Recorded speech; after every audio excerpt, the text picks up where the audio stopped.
Cominciamo questa sera con la presentazione di questi nuovi bandi che fanno parte della nuova missione del GAL Alta Marca, dopo aver avuto approvato il piano di sviluppo locale per il 2024-2027 e relativo finanziamento, quasi 4 milioni di euro. Abbiamo già provveduto a indire i primi due bandi. Uno riguarda i finanziamenti per le aziende agricole che fanno la diversificazione, cioè fanno la vendita diretta e la trasformazione dei prodotti, cosa molto importante per questo territorio perché sempre di più i nostri prodotti tipici sono richiesti dai nostri ristoratori, consumatori, soprattutto turisti. E il secondo bando molto interessante riguarda le attività extra-agricole, che è rivolto alle persone che vogliono iniziare una nuova attività di servizi nel nostro territorio e sono 12.000 euro a fondo perduto, molto semplice anche come bando, molto sburocratizzato, è semplicemente fare una domanda e dimostrare poi che si apre questa attività. È un inizio, questa sera cominciamo dalla nostra sede perché mi sembra corretto cominciare dalla sede del GAL per poi andare a Tarso presso la Banca Prealpi e poi in comune di Cavaso del Tomba l'ultima serata. Questa sera presentiamo i primi due bandi della nuova programmazione GAL 2023-2027 AMA. Si tratta, il primo bando riguarda l'intervento ISL02,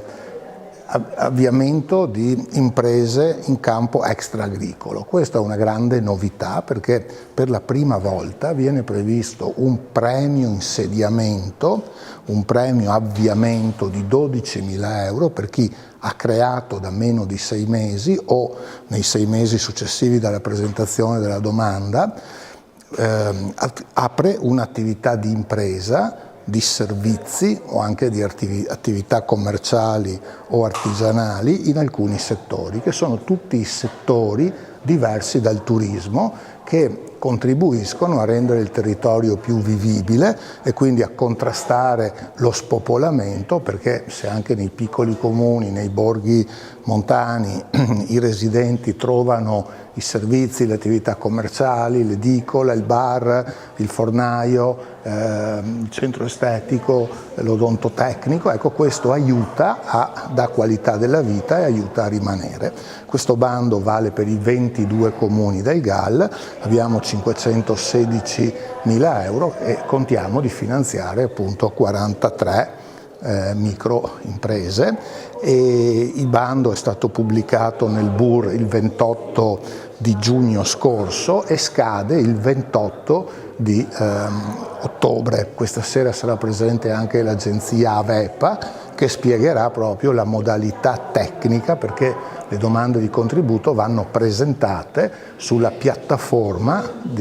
appunto di Avepa creando prima una propria anagrafica. Ecco, due parole anche sul secondo bando che però è molto più consolidato e anche più specifico perché riguarda gli agriturismi del territorio. 420.000 euro in particolare per premiare quegli investimenti diretti al creare le sale per la lavorazione, la preparazione del cibo,